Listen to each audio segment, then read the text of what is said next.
Vecauces izstāžu laukumā bērnu dārza audzēkņi ar lielu interesi aplūko piena devējus, bet piensaimniekiem galvā citas rūpes. Kopš 2014. gada piena iepirkuma cena samazinājusies par 38% un dažviet sasniedz vien 14 eiro centus par litru, bet pārējās izmaksas kļuvušas tikai dārgākas. Piena cena patreiz ir 2001. un 2002. gada līmenī, ja izrēķina pēc latiem.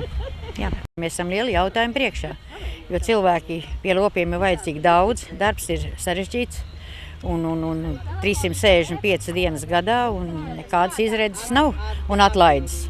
Arī jūnijā izmaksātais atbalsts vairāk nekā 6 miljonu apmērā esot tikai piliens katra maciņā, kas ļauj apmaksāt tikai vienu rēķinu un situāciju būtiski neuzlabo. Tikmēr pasākumā Mēs par pienu stāsta, kā it kā sīkumi spēj samazināt izmaksas.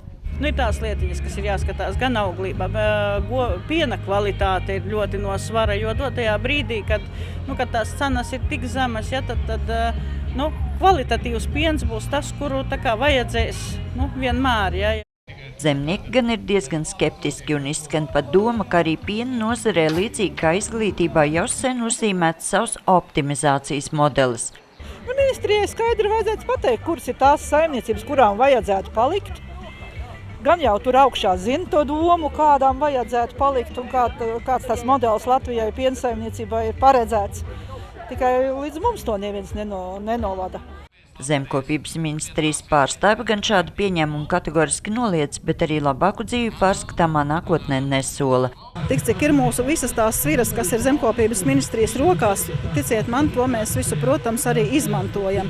Un es negribētu teikt, ka mēs absolūti nedomājam un nedaram neko. Pēc zemkopības ministrijas aprēķiniem līdz 2017. gada beigām piena ražotāju ieņēmumu samazinājums varētu sasniegt 233,5 miljonus eiro.